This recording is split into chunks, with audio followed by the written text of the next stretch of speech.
Every parent knows the pain of watching their child go hungry. Every person has felt the sting of being turned away when they needed help most. In the harsh winter of 1047, a pregnant woman named Ingrid stood outside the great feast hall of Skarnheim, her empty stomach cramping as the smell of roasted meat drifted through the doors. The guards had already refused her twice, their cruel laughter echoing in the cold night air. She turned to leave, defeated, when a powerful voice called out from inside, "Bring her to my table." Jarl Stenr Folkeson, the feared warrior lord, had just done something that shocked his entire hall. He offered his own seat to a starving stranger. The room fell silent. His warriors stared in disbelief. Why would their mighty Jarl show such kindness to someone who had nothing to offer in return? Before we jump back in, tell us where you're tuning in from. And if this story touches you, make sure you're subscribed, because tomorrow I've saved something extra special for you. The torn cloak that wrapped around Ingrid's shoulders had once been a deep forest green, woven with threads of silver that caught the light like morning dew. Now it hung in tatters, its edges frayed by months of hard travel and harder choices. She clutched it tighter as the wind howled through the settlement of Skarnheim, carrying with it the scent of wood smoke and prosperity that seemed to mock her current state. 6 months ago, she had been the wife of Eirik the blacksmith, living in a comfortable farmstead 2 days' ride to the south. Their home had boasted thick timber walls, a stone hearth that never went cold, and fields that yielded grain enough to trade for luxuries. Eirik's forge had rung with purpose from dawn until dusk, shaping tools and weapons for neighbors who paid well for his skill. Ingrid had tended their small garden, preserved meat for winter, and dreamed of the child growing within her womb.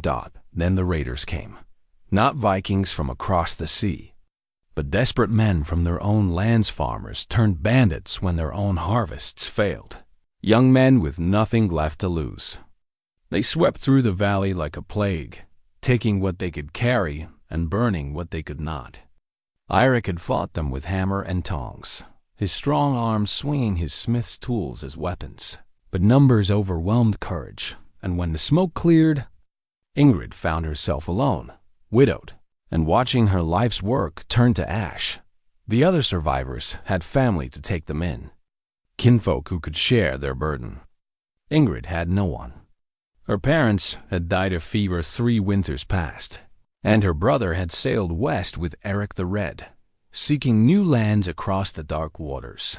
She had gathered what little remained, a few coins, some dried meat, and the cloak that had been her wedding gift, and set out on foot for the nearest settlement large enough to offer work. But winter had come early and hard, and the child in her belly had grown heavy. The coins ran out, the meat spoiled, and the roads became treacherous with ice and snow. By the time she reached Skarnheim, she was hollow-eyed and desperate, her once proud bearing reduced to the careful shuffle of someone who had learned to conserve every precious ounce of strength. Skarnheim itself was a marvel compared to the scattered farmsteads she had known. Built around a natural harbor where 3 rivers converged, it had grown wealthy on trade and fishing. The great hall stood at its heart, a massive structure of oak timbers and carved stone that could house 200 souls beneath its soaring roof. Around it clustered the homes of merchants and craftsmen, their workshops sending up plumes of smoke that spoke of busy prosperity. Jarl Stenr Folkeson ruled this domain with the wisdom of his 43 years and the strength of arms that had never known defeat. His hall bore the scars of many victory shields taken from fallen enemies, weapons of curious foreign make, and tapestries that told the stories of raids and conquests spanning 2 decades. Yet for all his fearsome reputation, his people spoke of him with genuine respect rather than mere fear. Stenr had inherited his father's lands at the age of 21, when old folk had fallen defending the coast against Danish raiders. The young Jarl could have contented himself with holding what his ancestors had built, but ambition burned in his blood like forge fire. He had led his warriors on expeditions that reached as far as the great cities of the east, returning with enough silver and slaves to transform Skarnheim from a simple fishing village into a thriving center of trade. His personal quarters occupied the eastern wing of the Great Hall, where tall windows faced the harbor and caught the morning light. The walls were lined with chests of carved walnut, their surfaces polished to a deep gleam. Within them lay treasures gathered from a dozen land silks from Constantinople, amber from the Baltic shores, and silver arm rings that had once graced the arms of princes. Yet despite this wealth, Stenr's private chambers held an air of careful order rather than ostentation. His weapons hung ready for use, his clothes were well made but practical, and his sleeping furs, though fine, showed the wear of actual use. The Jarl's closest companions were men who had proven themselves in battle and council alike. Ragnar the Stout served as his right hand, a bear of a man whose strategic mind matched his prowess with axe and shield. Eric Ironhand commanded the warriors, his missing left hand a reminder of the price of valor, replaced now with a cunning iron prosthetic that could grip a weapon as firmly as flesh and bone. And old Thorvald the Wise, gray-bearded and sharp-eyed, advised on matters of law and custom with the authority of one who had served 3 jarls and outlived 2.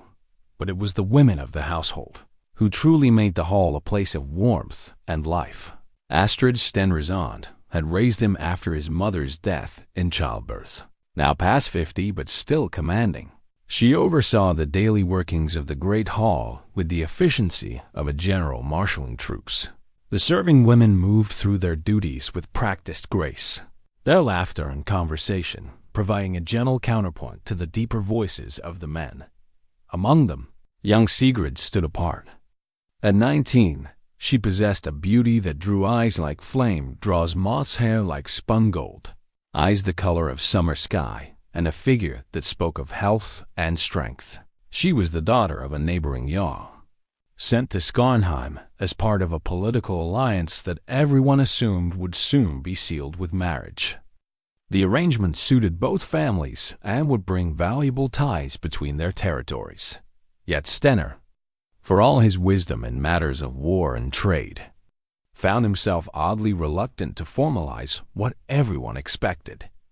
Sigrid was beautiful, accomplished, and would make any man a fine wife. She could run a household, heal wounds, and speak with the eloquence of noble birth. Their children would be strong and blessed with good bloodlines.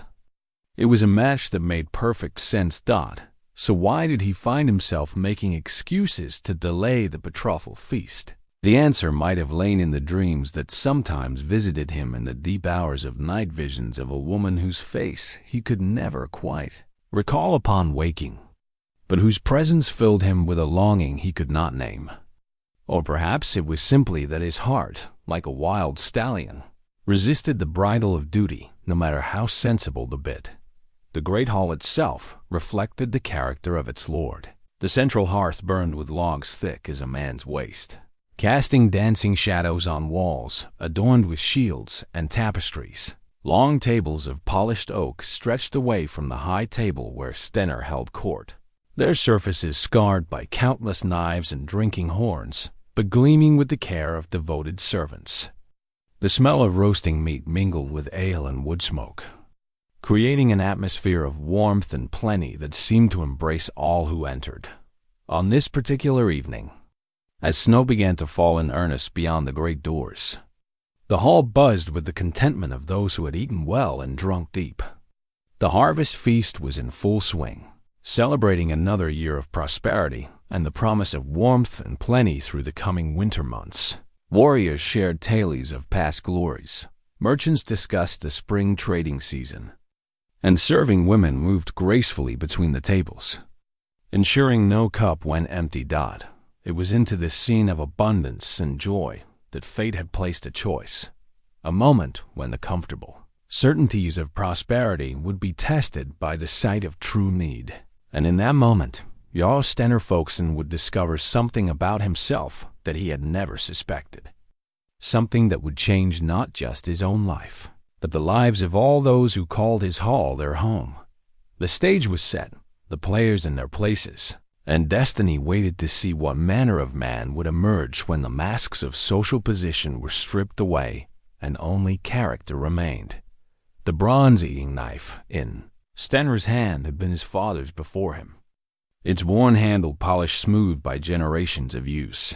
The blade gleamed in the firelight as he carved another portion of the roasted boar, the rich juices running across the wooden trencher. Around him, the feast continued in full celebration, warriors boasting of summer raids, merchants planning spring ventures, and the gentle hum of prosperity that had become as familiar as breathing.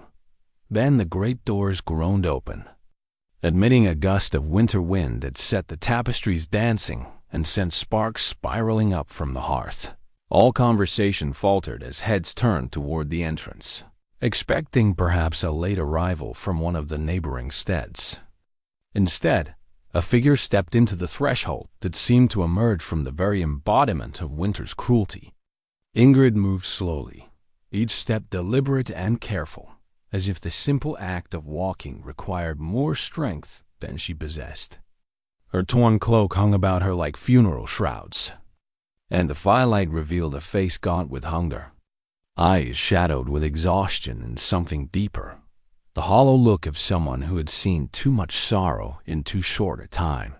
The child she carried was clearly visible beneath her worn dress, the swell of new life a stark contrast to her wasted frame. Snow clung to her dark hair, and her lips held the blue tinge that spoke of dangerous cold. She stood there for a moment, swaying slightly, as if gathering courage for what she had to do. "Please," she said, her voice barely carrying across the sudden silence. "I haven't eaten in 3 days. My child." Her hand moved protectively to her belly, and the gesture held more eloquence than any speech. The response came swift and harsh. Ulf the Red, captain of the door guards, stepped forward with a sneer already twisting his scarred features. "Beggars use the kitchen entrance," he growled, his hand moving meaningfully to the pommel of his sword. "This is no place for the likes of you." Nervous laughter rippled through some of the younger warriors, the cruel mirth of those who had never known true want. A few of the women whispered among themselves, their faces showing the disgust of those who feared that poverty might be contagious. "Look at her," muttered Born the Stammerer, loud enough for many to hear. "Probably doesn't even know who fathered the brat." More laughter, uglier now. Ingrid's face flushed red despite her pallor, but she held her ground. "I was married," she said, her voice stronger now, dignity overriding desperation. "My husband died defending our home. I ask only for scraps, what you might throw to your hounds." "The hounds have better breeding," called out another voice from the crowd, causing a fresh wave of cruel amusement. Through it all, Stenr sat silent at the high table, his eating knife forgotten in his hand. Something about the woman struck him like a physical blow, not her beauty, for hunger had carved away any softness she might once have possessed, but the straight line of her spine, even as she begged, the way she protected her unborn child with unconscious grace, the simple dignity that poverty could not touch. His mind returned unbidden to another winter night. 15 years passed, when he had been a young warrior following Jarl Orm on a raid into Danish lands. They had struck a farming settlement just before the snows came, taking what they needed and burning what they could not carry. As they rode away, he had looked back to see a woman standing in the ruins, holding a child to her breast, watching her world burn with the same expression of exhausted courage he now saw before him. He had been proud then, young and drunk on victory and the approval of older warriors. But the image had haunted him through the years, returning in quiet moments to remind him that every victory had a price paid by others. Now, seeing this woman standing in his hall, he felt the weight of that long-ago choice settling on his shoulders like a cloak made of lead dot around him. The mockery continued. Sigrid, seated at his right hand, leaned close with a musical laugh. "Surely you're not going to let this creature disturb our feast," she murmured, her breath warm against his ear. Send her away before she brings fleas into the hall. Even Ragnar the Stout shifted uncomfortably in his seat. My lord, he said quietly, the harvest feast is no place for charity. Perhaps some scraps from the kitchen. But Stenr was no longer listening to the voices around him. Instead, he heard the echo of his father's words, spoken on the day he had taken the Jarl's torque around his neck. Power without mercy is tyranny, my son. Mercy without power is weakness. A true leader must know when each is called for. The hall had fallen into an expectant hush now. All eyes fixed on the high table, waiting to see how their Jarl would handle this disruption to their evening's pleasure. Some seemed eager for the sport of watching the beggar woman ejected with violence. Others appeared merely uncomfortable, wishing the unpleasantness would be resolved quickly so they could return to their drinking. Ulf the Red had moved closer to Ingrid now, his hand no longer resting on his sword hilt, but gripping it openly. You've had your answer, woman, he said, his voice carrying the casual authority of someone accustomed to being obeyed without question. Now move along before I have you whipped from the village. Ingrid lifted her chin, and for a moment the exhaustion fell away from her features like a discarded mask, revealing something that might once have been called regal. I have done nothing wrong, she said, her voice carrying clearly through the hall. I asked for food as any Christian would ask for mercy. If that offends you, then perhaps the offense lies not in the asking, but in the hardness of hearts that would turn away a woman with child on such a night. The words hung in the air like a challenge, and Stenr felt something crack inside his chest, some careful barrier he had built around his heart during years of making the hard choices that leadership demanded. He thought of the bronze eating knife in his hand, passed down from father to son, and wondered what his father would have done in this moment. Then he thought of the woman in the burning village, and the child she had held, and the look in her eyes as everything she had ever known turned to ash and smoke. And he knew. The scrape of his chair against the stone floor seemed impossibly loud in the sudden silence. Every head in the hall turned toward him as he rose, the eating knife still in his hand, his face a mask that revealed nothing of the turmoil beneath. Let her pass, he said, and his voice carried the absolute authority of one born to command. The effect was electric. Ulf the Red stepped back as if he had been struck, his face cycling through confusion, disbelief, and something approaching panic.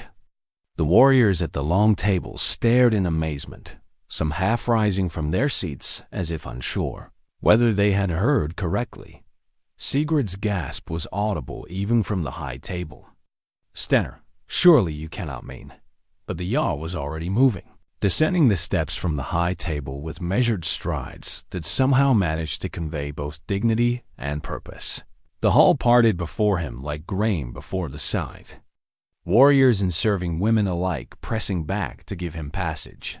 He stopped before Ingrid, this woman who had dared to disturb his feast and challenge his comfortable certainties. Up close, he could see the fine tremor in her hands that spoke of exhaustion pushed beyond endurance, the way she held herself upright through sheer force of will. But he could also see the intelligence in her dark eyes, the strength that had carried her this far when a weaker person would have long since surrendered to despair. What is your name? He asked, his voice gentle now, meant for her ears alone. Ingrid, she replied, and even hungry and desperate. She managed to make the simple words sound like a queen introducing herself at court. Stenr nodded slowly, then turned to face his hall, his people, his carefully ordered world that he was about to turn upside down with his next words. Tonight, he announced, his voice carrying to every corner of the great space, our hall is blessed with an honored guest. Astrid, see that a place is prepared at the high table. Ingrid will feast with us as befits one under my protection. The silence that followed was so complete that the crackling of the great fire seemed as loud as thunder. Then the explosion came, voices raised in shock, protest, and dismay. A chaos of sound that seemed to shake the very rafters.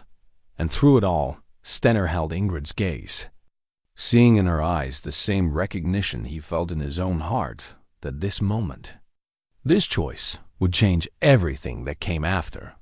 The silver arm ring that Astrid wore had been her mother's before her.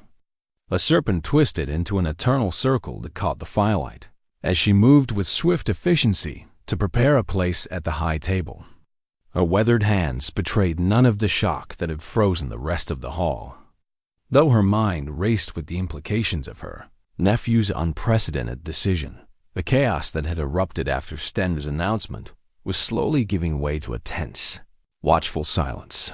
Warriors who had been drinking and laughing moments before now sat rigid in their seats, their eyes fixed on the drama unfolding before them. Some faces showed confusion, others disapproval, and more than a few displayed the calculating look of those already wondering how this development might affect their own standing. Ingrid stood motionless where Stenr had left her, overwhelmed by the sudden reversal of her fortunes. The warmth of the great hall, after hours of bitter cold, made her head spin. The rich smell of roasted meat caused her empty stomach to clench with such force that she had to press her hand against her mouth to keep from retching. Everything seemed unreal, dreamlike, as if she might wake at any moment to find herself back in the snow outside the doors. "Come," Astrid said, appearing at her elbow with the same brisk kindness she might have shown to any guest. "Let's get you seated before you fall down." The older woman's practical tone helped ground Ingrid in reality. She allowed herself to be guided toward the high table, acutely aware of every eye in the hall following her progress. Her worn shoes, sodden with melted snow, squelched embarrassingly against the stone floor. The torn edges of her cloak seemed to grow more ragged with each step. Eric subsided immediately, but his scarred face remained troubled. He had served 3 Jarls in his lifetime and had never seen one make such a radical decision so abruptly. The implications worried him, not just for the immediate disruption to the feast, but for what this might mean for Stenr's reputation among his peers. Young Olaf the poet, who had been composing verses about the evening's festivities, found himself struggling to make sense of the scene before him. Poetry thrived on heroic deeds and noble gestures, but this felt different, more personal, more dangerous to the established order. His quick mind was already trying to craft words that might capture the moment without giving offense to any of the powerful figures involved at the lower tables. Conversations had resumed in hushed tones. Some of the older warriors nodded approvingly. They had seen enough of war and suffering to understand mercy when they witnessed it. But many of the younger men seemed scandalized, whispering among themselves about the impropriety of seating a beggar woman among their betters. "She's probably diseased," muttered Thorkel the Bold, loud enough for several nearby tables to hear, "bringing sickness into the hall along with her poverty. And the child she carries," added his drinking companion, Hakon Shortsword. "Who knows what manner of blood runs in its veins?" The whispers spread like ripples on still water, growing more elaborate with each retelling. By the time they reached the far end of the hall, rumors were already beginning to form suggestions about Ingrid's true identity, speculation about Stenr's motives, and dark hints about what this unprecedented breach of custom might portend. Ingrid heard enough of the murmuring to understand that her presence was causing more than simple discomfort. She paused in her slow progress toward the high table, sudden doubt flooding through her. Perhaps it would be better to withdraw, to accept whatever scraps the kitchen might offer and disappear back into the night. The price of this kindness might be higher than either she or her unexpected benefactor had realized, but Stenr appeared at her side before she could voice her concerns. Without a word, he offered her his arm, not the casual gesture one might make to any guest, but the formal courtesy due to a lady of rank. The action sent another wave of shocked murmurs through the hall. "Pay them no mind," he said quietly, "for her ears alone. They will adjust to what they must accept." His words carried more confidence than he felt. Stenr could read the mood of his hall as easily as a sailor reads weather signs. and he recognized the dangerous currents flowing beneath the surface calm.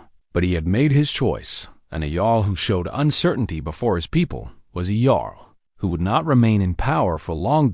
As they reached the high table, Astrid finished her preparations with the skill of long practice. A clean wooden bowl appeared before the new place setting, along with a horn cup and an eating knife with an ivory handle. Fresh rushes had been spread on the floor, and a brazier had been moved closer to provide additional warmth. "There," Astrid announced with satisfaction, wiping her hands on her apron. "Everything as it should be."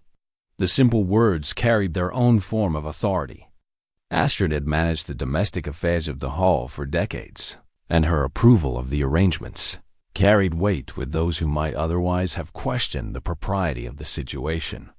Stenr guided Ingrid to her seat, ensuring she was settled before taking his own chair.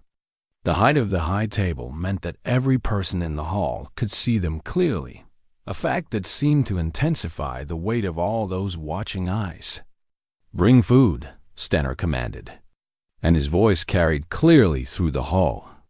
"Our guest has traveled far and must be hungry." The serving women, who had been standing frozen in uncertainty, sprang into action at his words.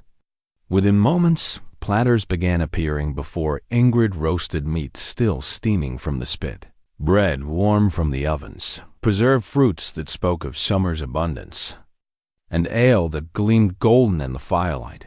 The smell of the food made Ingrid's head swim with hunger. But years of gentle breeding asserted themselves despite her desperate circumstances. She waited, hands folded in her lap, for her host to give some sign that she should begin eating. Stenr noticed her hesitation and understood its cause. With deliberate ceremony, he took up his own eating knife and cut a portion of meat, placing it carefully on her trencher before serving himself. The gesture was unmistakably that of a host honoring a valued guest, and it sent yet another message to the watching whole about how Ingrid was to be regarded. Only then did she allow herself to eat, taking small, careful bites despite the ravenous hunger that clawed at her empty stomach. Each morsel seemed to bring strength back to her weary body, and gradually the dangerous pallor began to leave her face. Around them, the feast slowly resumed its rhythm, though the atmosphere remained charged with tension and unspoken questions. And through it all, the silver arm ring on Astrid's wrist caught the light as she moved about her duties, a reminder of continuity and tradition in a moment when everything familiar seemed to be shifting like sand beneath their feet. The wooden cross that hung from a leather cord around Ingrid's neck was carved from oak, blackened with age and worn smooth by countless prayers. It had been her grandmother's gift on her wedding day, blessed by Father Ansgar himself, and now it seemed to pulse with warmth against her skin as she slowly regained her strength with each bite of food. As the evening progressed, the initial shock in the hall began to transform into something more complex. Conversations resumed at the lower tables, though they carried an undercurrent of tension that had not been present before. Men who had been jovial companions moments earlier now found themselves divided by their reactions to their Jarl's unprecedented act of charity. Thorvald the Wise, eldest of Stenr's advisors, watched the proceedings with the calculating gaze of one who had navigated the treacherous waters of politics for half a century.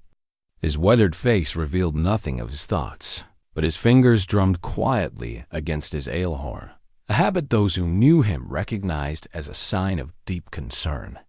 "Tell me," Stenr said quietly to Ingrid, cutting through the ambient noise of the hall.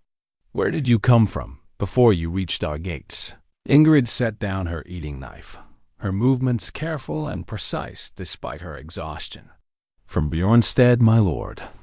2 days' journey south through the mountains." A ripple of recognition passed through those close enough to hear. Bjornstead had been a prosperous farming settlement, known for its skilled craftsmen and fertile fields. News of its destruction had reached Skarnheim only weeks before, carried by refugees and traders who spoke of burned farms and scattered families. "The raiders," Stenr said, understanding dawning in his voice. "You were there when they came. Ingrid nodded, her hand unconsciously moving to the wooden cross at her throat. My husband was the village smith. He tried to organize a defense, but we were not warriors. Most of our men were away hunting when the attack began. The words fell into a silence that spread outward from the high table like ripples on a pond. Even the most disapproving faces among the gathering showed traces of sympathy now. The raids that had plagued the region over the past months had touched many lives, and few in the hall had not lost someone to the violence. The stout leaned forward, his massive frame casting shadows in the firelight. These raiders, did you see their standard? Their leader? They carried no banner I recognized, Ingrid replied, her voice growing stronger as she spoke of events that had shaped her recent fate. But their leader was a tall man with yellow hair, marked by a scar that ran from his left temple to his jaw. He wore a byrnie of mail that had seen much use. Eric Ironhand's iron prosthetic clenched involuntarily against his ale horn. Sven the Wolf, he said grimly. That description matches the reports we've been hearing from other settlements. The name sent a visible shudder through the hall. Sven the Wolf had been making himself a legend of sorts over the past year, not the heroic kind sung by poets, but the darker sort that mothers used to frighten children into obedience. He led a band of outcasts and desperate men, striking at isolated settlements before disappearing back into the wilderness like smoke. He's a problem that will need addressing, Stenr said, his voice carrying the quiet promise of violence. But not tonight. He turned his attention back to Ingrid, and those watching saw something in his expression that few had witnessed before. Gentleness that seemed at odds with his fearsome reputation. You have suffered much. Rest assured that here you will find safety. Sigrid, who had been maintaining an icy silence throughout the exchange, finally spoke. Safety, yes, she said, her musical voice carrying clearly through the hall. But surely our guest would be more comfortable in the servants' quarters. The high table can be overwhelming for those unaccustomed to such company. The suggestion was delivered with perfect courtesy, but everyone present understood its true meaning. It was an attempt to restore proper social order while still allowing Stenr to maintain his gesture of protection. But before Stenr could respond, old Astrid surprised everyone by speaking up. The guest chambers in the West Wing have been prepared, she announced with the authority of one accustomed to being obeyed in domestic matters. A room with its own hearth and a proper bed. I thought it would be more suitable for a woman in her condition. The pronouncement sent another wave of murmurs through the hall. The guest chambers were reserved for visiting jarls, important merchants, and other persons of significance. To assign them to a refugee, however tragic her circumstances, was almost as shocking as seating her at the high table. Stenr felt the weight of his decision multiplying with each passing moment. What had begun as an impulse of mercy was becoming a complex web of obligations and expectations that would affect everyone in his hall. Yet something about the woman beside him, her quiet dignity, a refusal to be broken by circumstances that would have crushed a weaker spirit, strengthened his resolve. A wise arrangement, he said, nodding to his aunt. Ingrid will need proper rest if she is to recover her strength. Young Olaf, the poet, still struggling to make sense of the evening's events, found himself studying the interplay of personalities around the high table with new interest. Here was drama worthy of the old sagas, not the simple heroics of battlefield glory, but the more complex conflicts that arose when duty warred with compassion, tradition with innovation. At the lower tables, the mood was growing more relaxed as ale continued to flow and the initial shock of the evening's events began to fade. Some of the warriors had begun to see Stenr's actions as evidence of his confidence. Powerful man secure enough in his position to defy convention when his conscience demanded it. But others remained troubled. Bjorn the wealthy, a merchant whose trade relationships extended far beyond Skarnheim, worried about how news of this evening would be received by the Jarl's peers. Reputation was a fragile thing in their world, and actions that seemed noble within one's own hall might appear as weakness to rivals watching from afar. As the evening drew toward its natural conclusion, the reality of what had occurred began to settle over the gathering like a slowly descending veil. Lives had been changed tonight, not just Ingrid's, but potentially everyone's who called the great hall home. The wooden cross around Ingrid's neck caught the firelight as she turned to thank her host, and for a moment it seemed to glow with its own inner warmth. Perhaps it was merely the reflection of the flames, or perhaps something deeper, the manifestation of faith rewarded, of kindness recognized, of hope restored when it had seemed lost forever. In the shadows at the edge of the hall, servants began the quiet work of clearing tables and banking fires for the night. Soon the great space would be empty save for the guards who would keep watch through the dark hours. But the echoes of this evening's choices would linger long after the last ember had died to ash. The golden drinking horn that had belonged to Stenr's grandfather sat empty on the table before him. As dawn light filtered through the high windows of the great hall, sleep had proven elusive after the previous night's events, and he had risen early to find the hall filled with an unusual quiet, the kind that follows a storm and promises either peace or renewed turbulence. 3 days had passed since Ingrid's arrival, and those days had brought subtle but unmistakable changes to the rhythm of life in Skarnheim. The woman herself had proven to be no burden on the household. If anything, her presence had revealed qualities that won grudging respect, even from those who had initially disapproved of her elevation to the guest quarters. She had insisted on making herself useful despite Astrid's protests that guests should rest and recover. Her knowledge of herbs and healing, learned from her grandmother, had proven valuable when young Gunnar, the stable boy, had taken ill with a fever. She had mixed poultices and prepared broths with a skill that impressed even the hall's usual healer, earning grateful smiles from the boy's worried parents. More surprising still was her education. Few had expected a blacksmith's wife to possess letters, but Ingrid could read Latin as well as the old runes, and her knowledge of scriptures had provided comfort to several of the Christian thralls who served in the household. This refinement suggested a background more complex than her current circumstances might indicate, but it was her conversations with Stenr himself that had proven most unsettling to the established order of the hall. What had begun as simple courtesy, a host ensuring his guests' comfort, had evolved into something deeper and more troubling to those who watched with calculating eyes.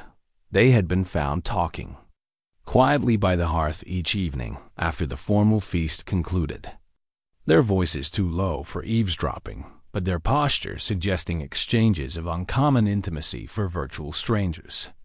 Stenr, who had always been somewhat distant even with his closest companions, seemed to find in Ingrid a listener whose attention drew out thoughts he had never before shared.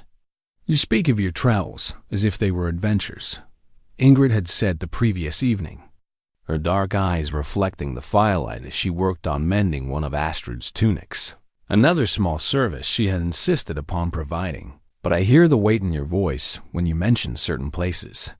The observation had struck Stenr with surprising force. Most people, when they spoke of his raids and expeditions, focused on the glory and the wealth they had brought to Skarnheim. Few recognized the cost such ventures exacted from those who led them, the memories that lingered long after the celebration songs had faded. "Glory is easier to sing about than to live with," he had admitted, surprising himself with the admission. "The poets never mention the farmer's child who stared at you with hatred as you rode away with his family's grain, or the way a burning village smells when the wind carries the smoke to you days later." Such conversations had not gone unnoticed. Sigrid, in particular, watched these exchanges with growing alarm. Her marriage contract with Stenr had been negotiated by their respective fathers years before, and while no formal betrothal had yet been announced, Everyone understood the arrangement as settled fact. The presence of another woman drawing such attention from her intended husband represented more than social disruption. It threatened the political alliance that would strengthen both their houses. Something must be done, she confided to her personal maid, a sharp-eyed woman named Ranvig, who had served her family for years. This situation grows more improper with each passing day. Ranvig, who possessed a peculiar wisdom that often came with a servant's perspective on noble affairs, nodded thoughtfully. Perhaps, my lady, but consider the Jarl is not a man easily turned from a chosen path. Direct opposition might only strengthen his resolve. The observation contained more truth than Sigrid cared to acknowledge. She had known Stenr since childhood, and beneath his courtesy and consideration lay a core of stubbornness that had never yielded to pressure from any source. The more others pushed against his decisions, the more firmly he seemed to entrench himself in them. Meanwhile, the political implications of the situation were beginning to ripple beyond the walls of the Great Hall. Merchants and traders carried news along with their goods, and word of Stenr's unusual charity was spreading throughout the region. Some spoke of it admiringly, praising the Jarl's generosity and noble spirit. Others whispered questions about his judgment and fitness to lead. Jarl Magnus the Cruel, whose lands bordered Stenr's territory to the east, had already sent subtle inquiries through mutual acquaintances about the truth behind the rumors reaching his ears. Magnus had long coveted certain of Stenr's trade routes, and any sign of weakness or instability in his neighbor's rule would provide opportunities for expansion. Eric Ironhand understood these dangers better than most, having lived through the constant maneuvering that characterized relationships between the various Jarls. His scarred face bore the marks of conflicts that had begun with just such seemingly minor incidents, perceived slights that grew into blood feuds, misunderstandings that escalated into wars. "My lord," he said carefully as he joined Stenr at the high table for the morning meal, "perhaps we should discuss the messages that arrived yesterday." Stenr looked up from the documents he had been reviewing, trade agreements that required his seal, requests for judgment in legal disputes, and the endless minutiae of governing a prosperous settlement. "What messages?" "From Jarl Finn the Bold, asking about the truth of certain rumors. And from your cousin Harald, expressing concern about stories reaching his hall." Eric's iron prosthetic gestured meaningfully. "Word travels quickly in our land, especially when it concerns actions that seem to depart from established custom." The words hung in the air like a warning bell, reminding Stenr that his position as Jarl did not exist in isolation. Everything he did was observed and judged by his peers, and the stability of his rule depended partly on their continued respect for his judgment and strength. But before he could respond, Ingrid herself entered the hall, moving with the careful grace that had become familiar over the past days. Her pregnancy was more visible now that proper food and rest had begun to restore her health, but rather than making her appear vulnerable, it seemed to lend her a dignity that commanded respect.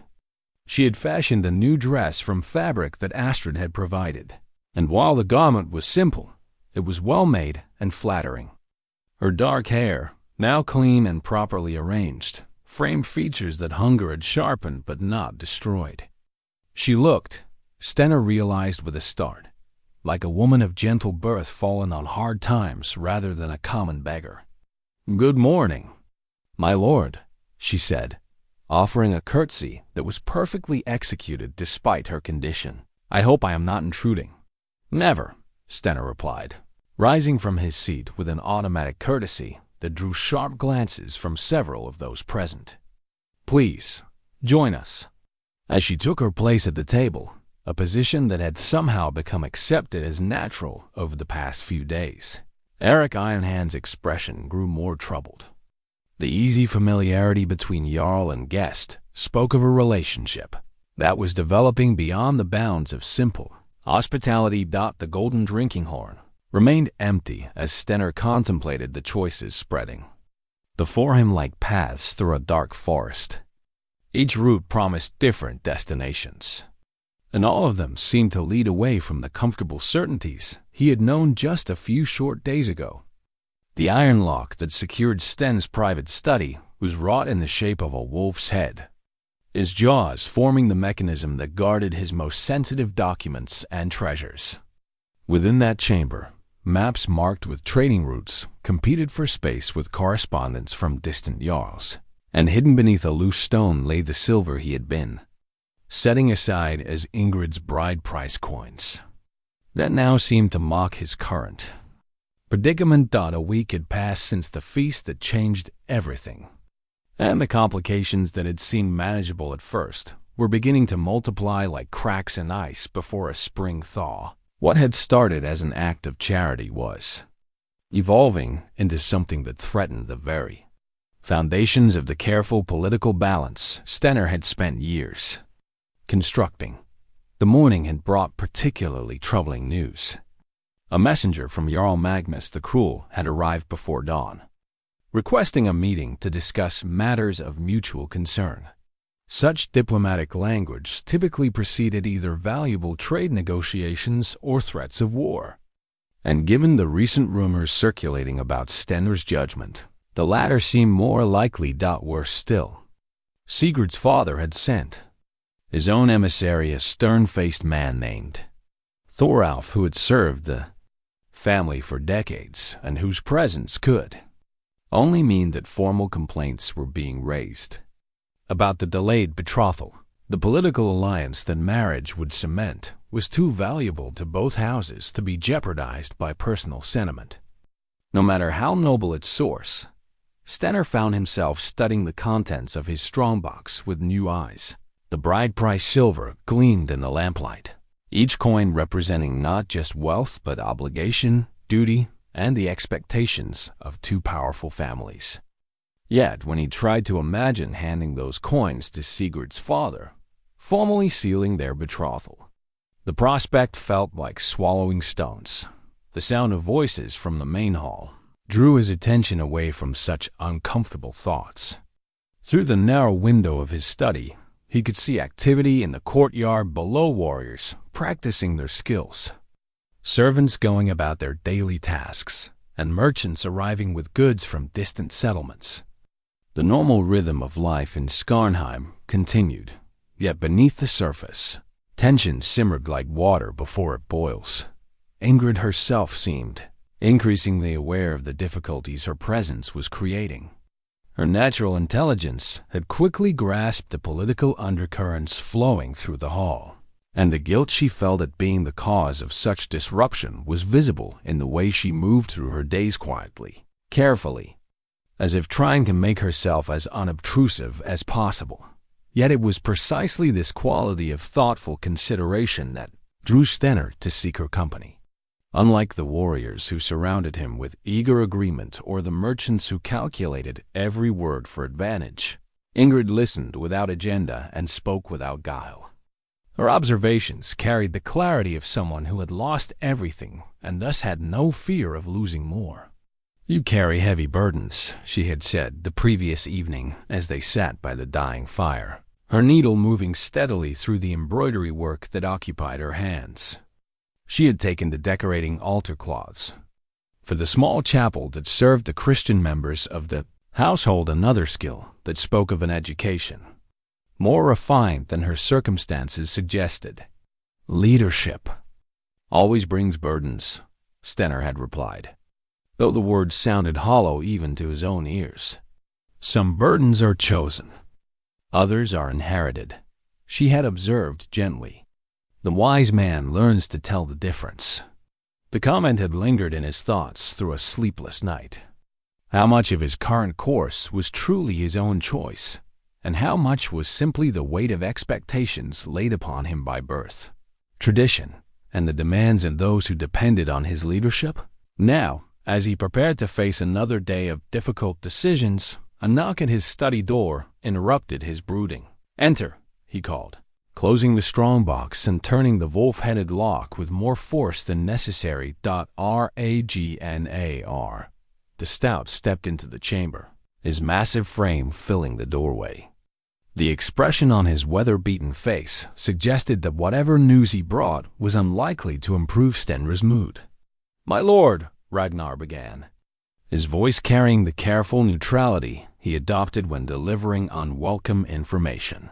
"Thoralf wishes to speak with you privately, and Eric believes we should discuss the reports that came with this morning's traders." Stenr nodded grimly. The convergence of pressures he had been dreading was finally arriving. "What do the traders say?" "Sven the Wolf has been seen moving north with a larger band than before, perhaps 40 men now instead of 20. And Ragnar hesitated, clearly reluctant to continue. "And?" "There are stories that he has been asking questions about Skarnheim, about our defenses, our patrol routes, the number of warriors we can field." Ragnar's scarred hands clenched into fists. "It may mean nothing, but it means he is planning something more ambitious than simple raids on isolated farmsteads," Stenr finished grimly. The implications were clear and troubling. If Sven the Wolf was contemplating an attack on a fortified settlement like Skarnheim, it suggested either desperation or confidence born of some new advantage. The irony was not lost on him that this external threat was emerging precisely when internal divisions were weakening his ability to respond effectively. A Jarl whose own people questioned his judgment would struggle to rally them against any enemy, no matter how dangerous. "There is more," Ragnar continued reluctantly. "Some of the traders mentioned that Sven has been gathering information about specific individuals in Skarnheim. Names, descriptions, daily routines." A chill ran down Stenr's spine that had nothing to do with the morning cold. "What names?" "Yours, of course. Mine and Eric's." But also, Ragnar's discomfort was palpable. He has been asking about a pregnant woman recently arrived in the settlement, someone who might have witnessed his attack on Bornstead. The pieces fell together with sickening clarity. Sven the Wolf was not simply planning a raid for wealth and supplies. He was planning to eliminate potential witnesses to his previous crimes. And his questions about Ingrid suggested that he knew exactly where to find her. The Iron Wolf's headlock seemed to snarl at Stenr as he contemplated this new dimension to his troubles. What had begun as an act of mercy was now potentially endangering not just his political position, but the safety of everyone in his hall. Yet the thought of abandoning Ingrid to her fate was utterly unthinkable. "Double the guards," he ordered, his voice carrying the authority that had commanded men through countless battles. "And send word to all the outlying farms. Anyone who can reach the hall should do so within 3 days." "My lord," Ragnar said carefully, "if we are preparing for siege, perhaps it would be wise to reconsider certain arrangements. A fortress under attack is no place for women with child." Stenr's voice carried a dangerous edge. "Ragnar, you have served me faithfully for many years. Do not begin questioning my decisions now." The big warrior subsided, but his expression remained troubled. Like Eric Ironhand, he had lived through enough conflicts to recognize the signs of a leader whose personal feelings were beginning to cloud his strategic judgment. As Ragnar withdrew to carry out his orders, Stenr remained alone with the wolf-headed lock and the weight of choices that seemed to grow heavier with each passing hour. Outside, the normal sounds of the settlement continued, but underneath them, he could almost hear the approaching footsteps of a reckoning that had been set in motion by a single act of kindness on a winter night. The ancient runestone that stood in Skarnheim's central square bore weathered carvings that told of victories long past, but the fresh scratches marring its surface spoke of more recent violence. Stenr traced these new marks with his fingertips as he studied the message that had been carved there in the hours before dawn, a challenge written in the old script that few could read but all could. Understand meant death. The discovery had come with the morning light. When Astrid had emerged to draw water from the well and found the stone defaced with symbols that chilled her blood, the message was brief but clear. The wolf comes for what is his. Return the woman or feed the ravens. Now, as the sun climbed toward its zenith, the implications of that crude challenge were reverberating through the hall like the echo of a war horn. Sven the Wolf had revealed his hand more boldly than anyone had expected, transforming what might have been a simple raid into a personal confrontation that no Jarl could ignore without losing face among his peers. But it was what Eric Ironhand discovered in the hours following the stone's defacement that truly changed everything. "My lord," the grizzled weapons master said as he approached Stenr in the courtyard, his weathered face grim with suppressed emotion. "We need to speak privately. What I have learned, it changes everything we thought we knew." They withdrew to Stenr's study, where the iron wolf-headed lock seemed to mock them with its fierce grin.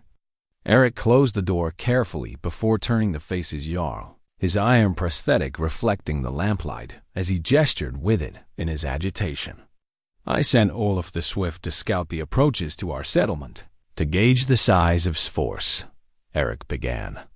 What he found was troubling enough. Nearly 60 men now, well armed and moving with purpose. But it was whom he found among them that matters most.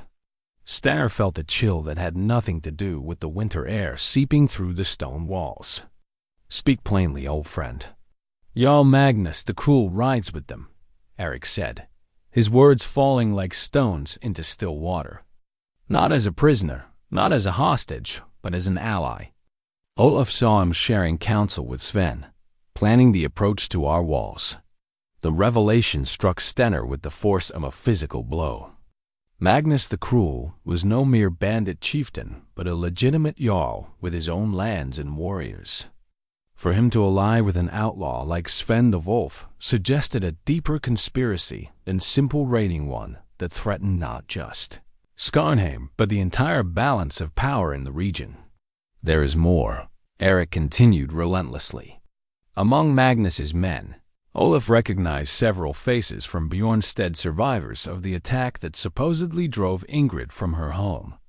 They were not refugees fleeing destruction, but scouts who had been watching, learning, preparing. The implications crashed over Stenr like a cold wave. The attack on Bjornstead had not been a random raid by desperate bandits, but a calculated strike designed to drive specific individuals towards Skarnheim. And Ingrid, gentle, tragic Ingrid who had touched his heart with her courage and dignity, was not what she appeared to be. "Send for her," Stenr said, his voice carrying the hollow tone of a man whose world has suddenly shifted beneath his feet. "Bring her here now." When Ingrid entered the study minutes later, she moved with the same careful grace that had become familiar over the past weeks. But now Stenr found himself studying her with new eyes, searching for signs of deception in features he had come to know well. The wooden cross at her throat caught the lamplight as she settled into the chair he indicated, and for the first time, he wondered if even that simple symbol might be part of an elaborate fiction. "You know why I've asked you here," he said quietly, watching her face for any telltale reaction. Ingrid met his gaze steadily, her dark eyes revealing nothing beyond a slight weariness that could have been interpreted many ways. "I assume it concerns the message carved on the runestone," she replied, her voice calm despite the gravity of the situation. "The servants have been whispering about it all morning." "The message mentions you specifically," Stenr continued, his warrior's instincts alert for any sign of guilt or fear. "Sven the Wolf claims you belong to him. Yet, you told me your husband died defending Bjornstead from raiders." "That much was true," Ingrid said, her hand moving unconsciously to rest on her swollen belly. "Eirik died fighting them, but I was not entirely honest about everything that followed." The admission hung in the air between them like a drawn blade. Eric's iron prosthetic clinked softly against his sword hilt, a nervous habit that spoke of his readiness for violence if this conversation took a dangerous turn. "Then tell me the truth," Stenr said, his voice carrying the authority of one accustomed to absolute obedience. "All of it." Ingrid was silent for a long moment, her gaze fixed on the worn wooden cross in her hands. When she finally spoke, her words came slowly, as if each one required careful consideration. I was indeed married to Eirik the blacksmith, and he did die defending our village. But when the raiders came, they were not seeking random plunder. They came specifically for me, acting on orders from someone who knew exactly where to find me and why I mattered. Orders from whom? Eirik demanded, his scarred features twisting with suspicion. From my father, Ingrid replied, and her words fell into the silence like stones into a deep well. Jarl Magnus the Cruel is my father, and this entire deception was planned to place me in your hall, to observe your defenses and learn your weaknesses from within. The revelation struck the two men like a physical blow. Stenr found himself gripping the edge of his desk so tightly that his knuckles went white, while Eirik's iron hand clenched and unclenched with audible clicks of metal against metal. "You are a spy," Stenr said, the words carrying no emotion beyond a terrible flatness. "I was," Ingrid corrected gently. The plan was carefully laid. I was to play the part of a desperate refugee, gain your sympathy and protection, then provide information that would allow my father to strike when you were most vulnerable. The pregnancy was a complication that actually served to make my story more convincing. "And the child?" Eirik asked harshly. "Whose bastard do you carry?" "My husband's," Ingrid replied with quiet dignity. That much was never a lie. Eirik and I were truly married, and this child was conceived in love before the deception began. My father forced me into this plan by threatening to kill my unborn child if I refused. Stenr felt the room spinning around him as he processed the full scope of the betrayal.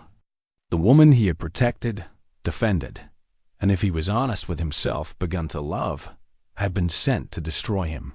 Every kindness he had shown, every moment of connection they had shared, had been built on a foundation of lies. "Why tell me this now?" he asked, surprised by how steady his own voice sounded despite the chaos in his heart. "Because," Ingrid said, rising from her chair with careful dignity, "I discovered something my father never anticipated when he planned this deception. I discovered that honor and kindness truly exist, even in a world that often seems ruled by cruelty and ambition. What you showed me, what your people showed me, made me understand that some things are worth more than survival."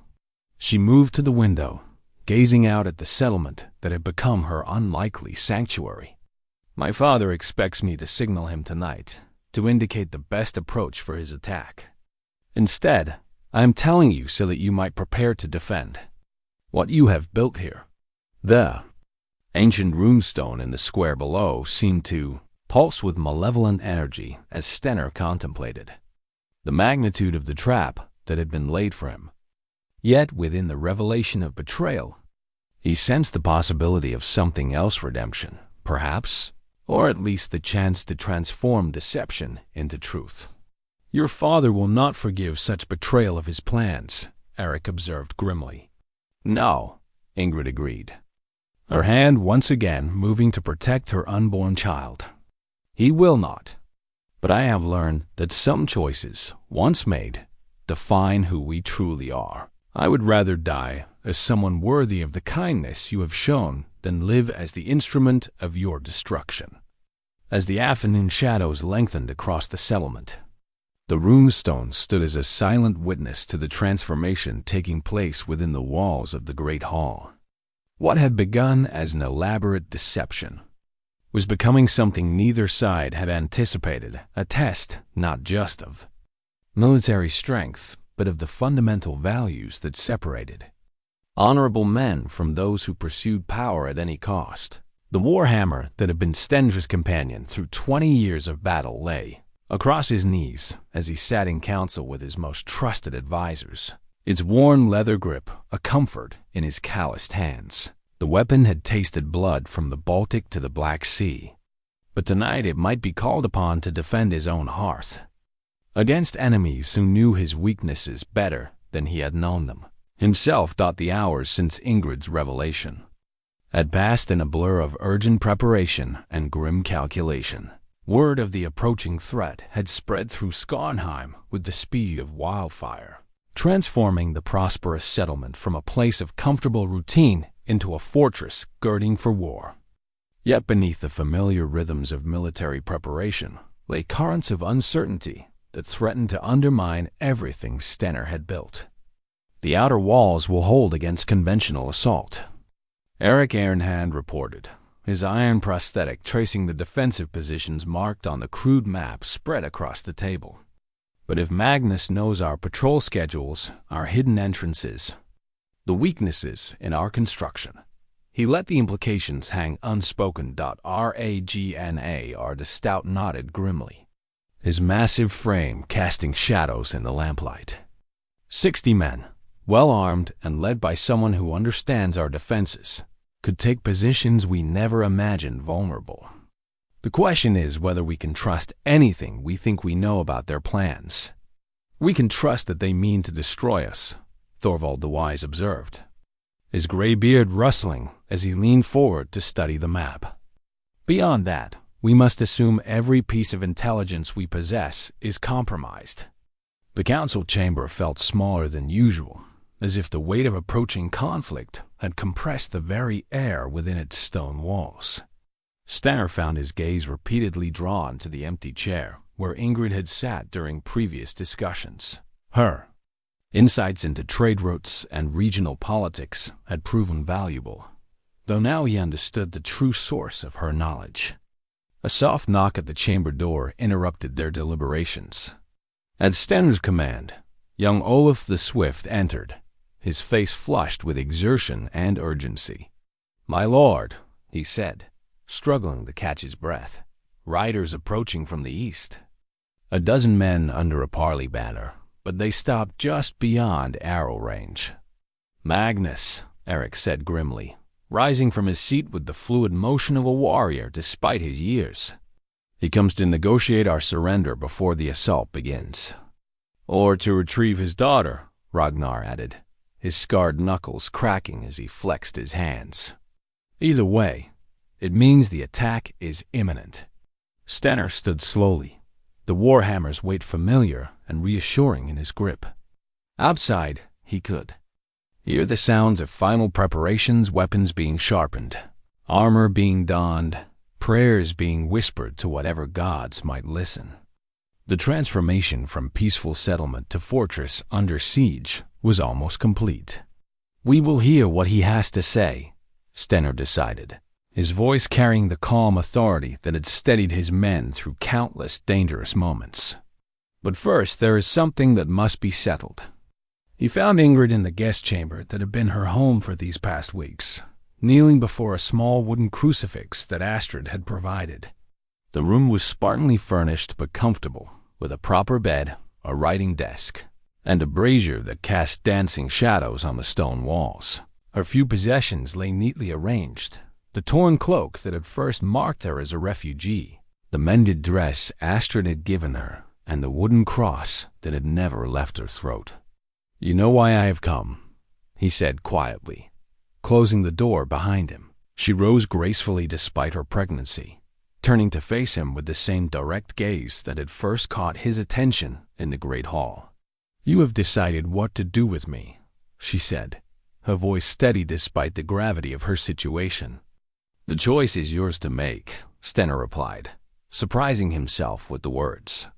"You could return to your father, claim that your mission succeeded, that you learned what he needed to know. He might forgive your delay in reporting, especially if you bring valuable intelligence." Ingrid shook her head slowly, her hand moving to rest on her swollen belly. "The child I carry would grow up knowing its mother was a traitor who chose safety over honor. That is a legacy I will not leave." "Then you understand the alternative," Stenr said gently. "If you remain here, you face whatever fate awaits all of us when the walls are breached. Your father will show no mercy to those who betray his plans, especially his own blood."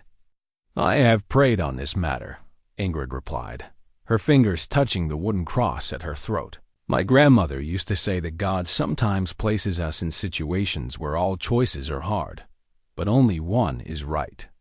I believe staying here, accepting whatever comes, is the right choice."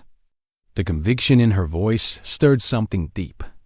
In Stenr's chest, a recognition of the courage it took to choose principle over survival, honor over safety. It was the same quality that had drawn him to spare her life that first night, magnified now by the knowledge of what it truly cost her.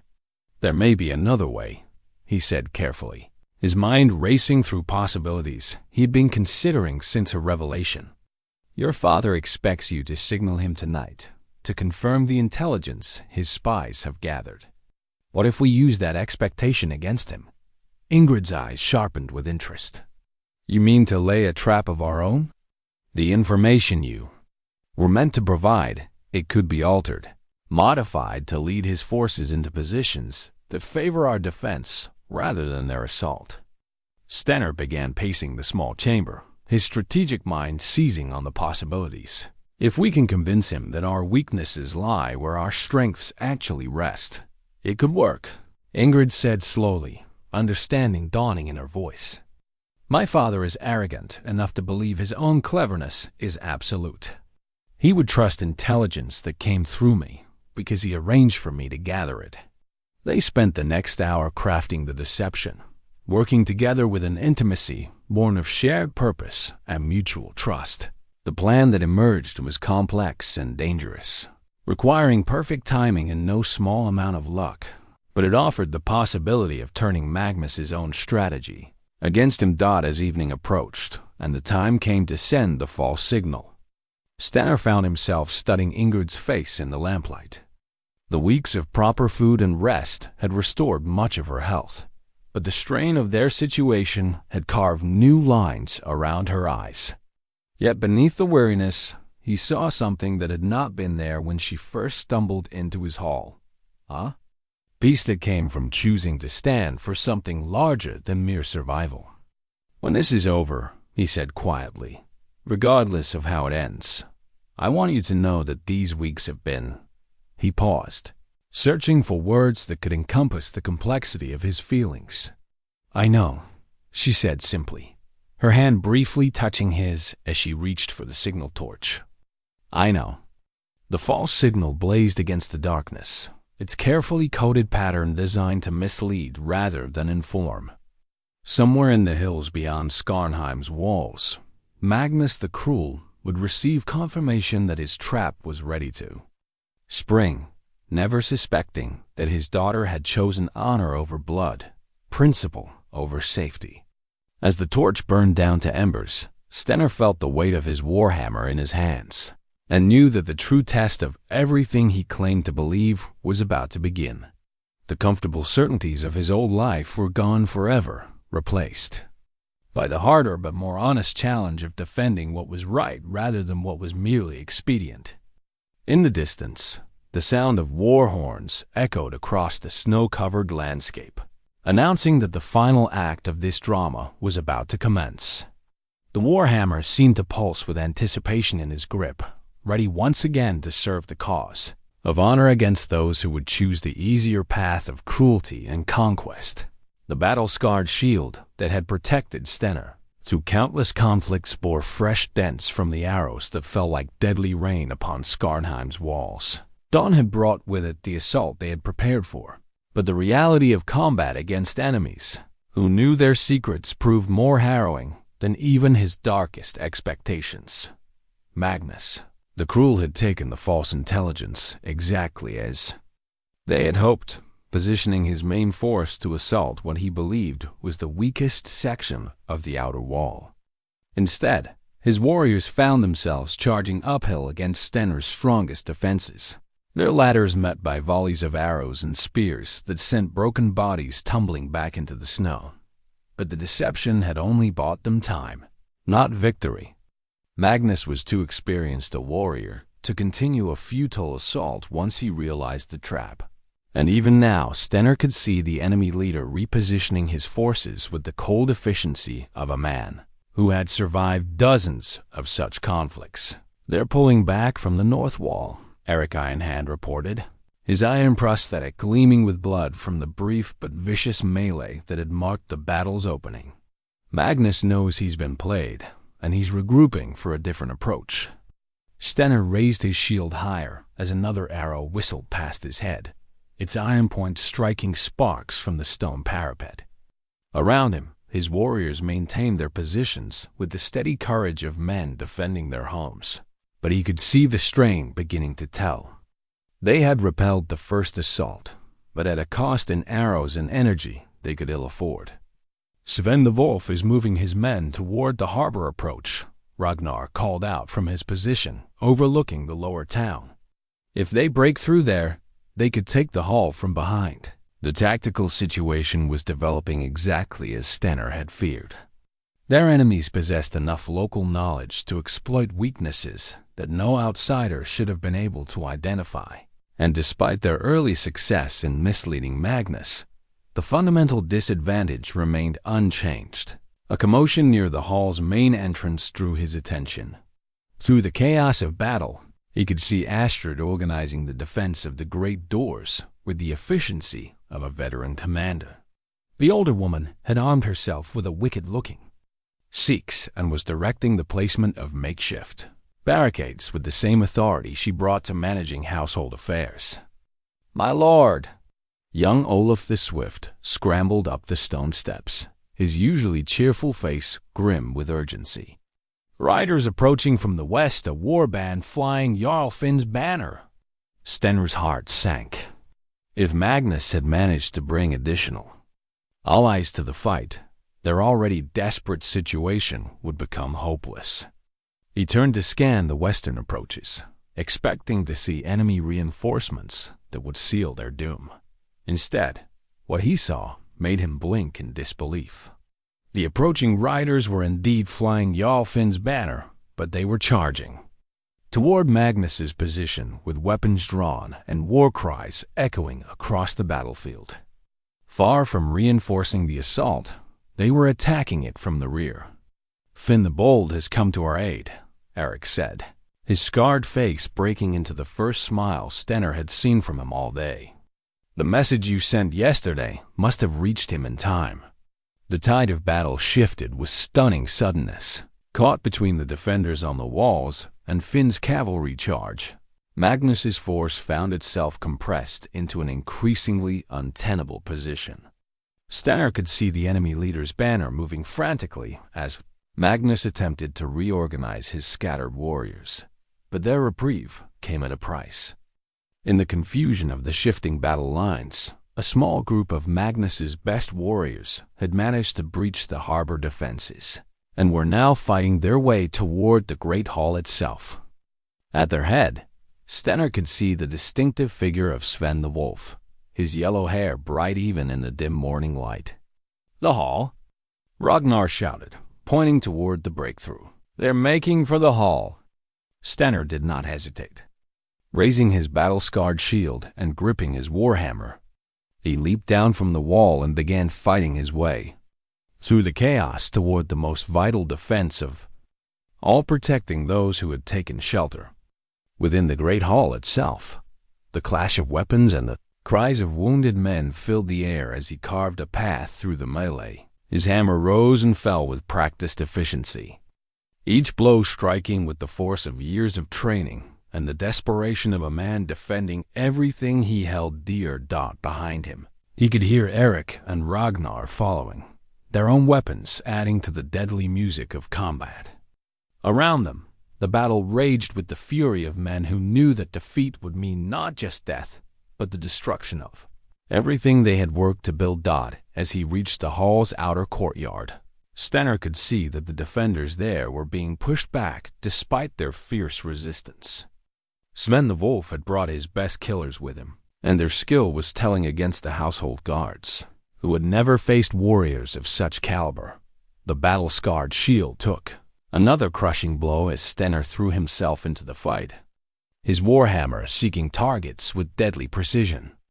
This was the moment when all his choices would be tested, not just his decision to show mercy to a desperate woman, but his fundamental belief that honor and kindness could survive in a world that often seemed ruled by nothing but violence and greed. The bloodied warhammer in Stenr's grip had found its mark 3 times in the desperate fighting around the great hall.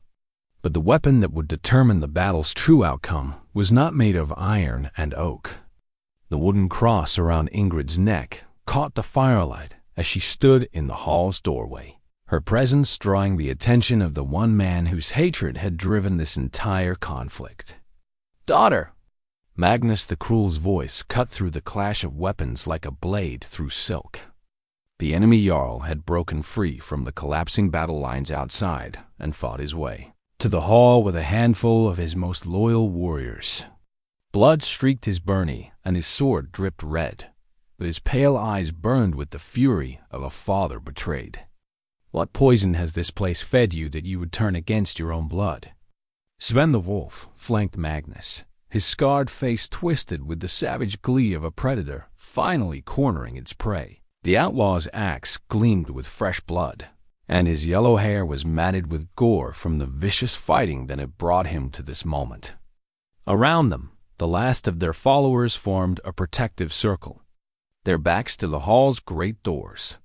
"I turned against nothing but cruelty," Ingrid replied, her voice steady despite the chaos surrounding them.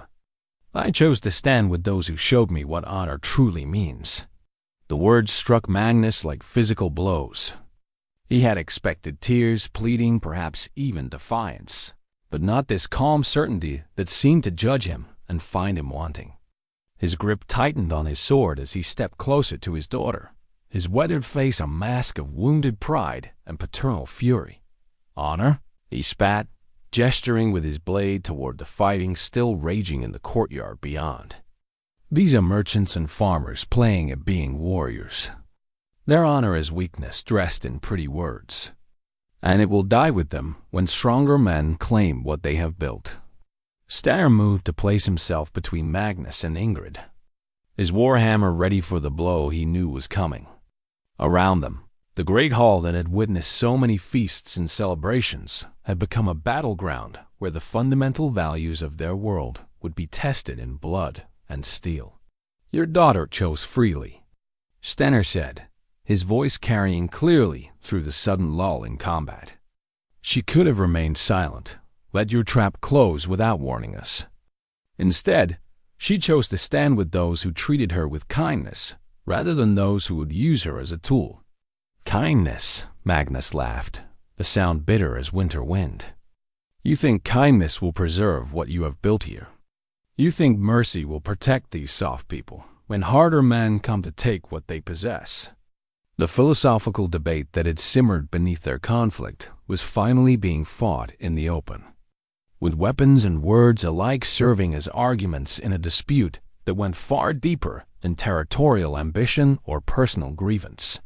Sven the Wolf grew impatient with the exchange, raising his blood-slicked axe with the practiced motion of a man who solved all problems through violence.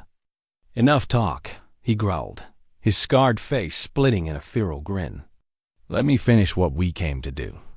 But before he could strike, the sound of running footsteps echoed through the hall as Ragnar and Eric burst through a side entrance, their weapons ready and their faces grim with determination.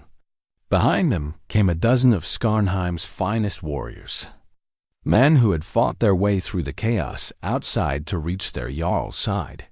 The odds had shifted, but Magnus seemed unconcerned by the new arrivals. His pale eyes remained fixed on his daughter, as if the rest of the world had ceased to exist. "You carry my blood," he said quietly, his voice heavy with a sorrow that cut deeper than any weapon. "My grandchild grows within you. How can you choose strangers over your own family?" "Because," Ingrid replied, her hand moving to rest on her swollen belly, "I want this child to grow up in a world where strength serves justice rather than greed, where power protects the innocent rather than preying upon them." The wooden cross seemed to pulse with inner light as she spoke, and for a moment the violence that filled the air seemed to pause, as if the very hall itself were holding its breath to hear her words. Magnus's sword wavered in his grip as the full weight of his daughter's choice settled upon him. Here, in this moment, he faced the ultimate test of what he truly valued, the loyalty of blood or the harder path of earning love through worthy deeds. The warhammer in Stenr's hands felt lighter as he watched father and daughter confront truths that neither could escape.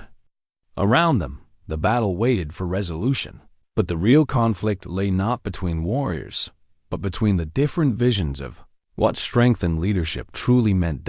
In the flickering firelight of the great hall, with the wooden cross catching every gleam, the final choice between honor and expedience was about to be made.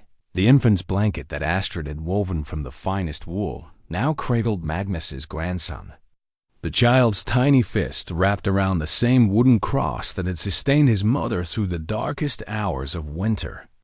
3 months had passed since the battle that changed everything, and the great hall of Skarnheim buzzed with the gentle sounds of celebration rather than the harsh clash of weapons. Magnus, the cruel, sat heavily in the chair that had been placed beside Ingrid's bed, his weathered hands trembling slightly as he held his newborn grandson. The title that had once struck fear into the hearts of his enemies seemed ill-fitting now, worn awkwardly like armor that no longer provided the protection it once had. The pale eyes that had gazed upon countless battlefields with cold calculation now held a wonder that spoke of possibilities he had never imagined. "He has your chin," he said quietly to his daughter, his voice carrying none of the harsh authority that had once commanded armies. "And perhaps my stubborn nature, though I pray he will use it more wisely than his grandfather has." The battle's end had come not with the clash of weapons, but with a choice that surprised everyone present. When Sven the Wolf had raised his axe to strike down Stenr, Magnus had stepped between them, his own sword taking the blow meant for his daughter's protector. In that moment, watching his own daughter stand ready to die for principles she believed in, something fundamental had shifted in the old Jarl's understanding of what true strength meant. Sven the Wolf lay buried now beneath a simple stone marker in Skarnheim cemetery, his reign of terror ended by the very man who had once been his ally. The surviving members of his band had been offered choices: exile to distant lands or service in Skarnheim's guard under careful supervision. Most had chosen exile, unable to imagine a life governed by anything other than violence and greed. "The reports from the eastern settlements are encouraging," Stenr said, as he entered the chamber, his own appearance much changed from the grim warrior who had faced death in these same halls months before. The lines around his eyes spoke of sleepless nights caring for his new family, but they also held a contentment that had been missing from his features for years. "Trade is resuming," he continued, settling into a chair beside Magnus with the easy familiarity that had grown between them. "With the threat of raiders eliminated, merchants are returning to the old roots. Prosperity is beginning to flow again." Magnus nodded slowly, his attention still focused on the child in his arms. "And what of the other Jarls? Do they accept the new arrangements?"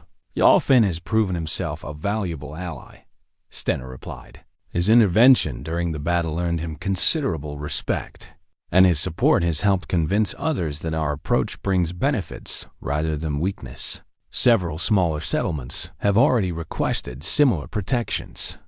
The transformation that had begun with a single act of charity was spreading beyond Skarnheim's walls like ripples on still water. What had once seemed like dangerous idealism was proving itself through. Practical results-protected communities were more prosperous. Grateful allies were more reliable than fearful subjects. And the reputation for honorable dealing was attracting traders and craftsmen from distant lands. Ingrid stirred in her bed, her dark eyes opening to take in the scene before her. The months of proper care and the joy of successful childbirth had restored much of the beauty that hunger and hardship had obscured. But more than that, she radiated a peace that seemed to transform everyone in her presence. "How does our son fare?" she asked, extending her arms to receive the child from his grandfather. "Like a true prince," Magnus replied with a smile that would have shocked anyone who remembered the fearsome reputation he had once cultivated. Demanding, imperious, and utterly convinced that the world exists for his benefit. The wooden cross caught the afternoon light as Ingrid settled the infant against her breast. And for a moment, the chamber seemed filled with the same warm glow that had marked that first night when mercy had triumphed over custom. The baby's contented sounds provided a peaceful counterpoint to the conversations of the adults, a reminder that some victories were measured not in territories conquered, but in lives transformed. "There is something we must discuss," Magnus said, his tone growing more serious. "My own lands remain without proper governance, while I linger here playing the doting grandfather. The people deserve better than an absent lord, however pleasant his absence might be for this old man's spirit." Stenr leaned forward, understanding the implications immediately. "You mean to return?" "I mean to try to become the kind of leader my daughter's example has shown me is possible," Magnus replied. "It will not be easy. Old habits die hard, and many of my followers are accustomed to the ways of strength through fear. But perhaps it is time to discover whether an old wolf can learn new ways of running with the pack." The conversation that followed stretched well into the evening, as three people who had been shaped by conflict and betrayal worked together to forge a future built on different foundations. Plans were made for trade agreements that would benefit both territories, for mutual defense pacts that would protect smaller settlements, and for the sharing of knowledge that would strengthen all their communities. As the sun set over Skarnheim, painting the great hall in shades of gold and crimson, the infant's blankets seemed to glow with promise. The child who slept peacefully within its folds would grow up in a world where strength served justice, where power protected the vulnerable, and where the courage to show mercy was recognized as the highest form of leadership. The wooden cross that had sustained his mother through her darkest hours would one day be his inheritance, along with the story of how kindness had triumphed over cruelty through the simple act of one man choosing to see dignity where others saw only desperation. And perhaps when he was old enough to understand, he would learn that sometimes the greatest victories are won not on battlefields, but in the quiet moments, when we choose to be better than our circumstances demand. In the great hall where it all began, the echoes of that first feast seemed to whisper of possibilities yet to be discovered, of choices yet to be made, and of the endless potential for redemption that exists whenever human beings choose hope over despair, mercy over vengeance, and love over fear.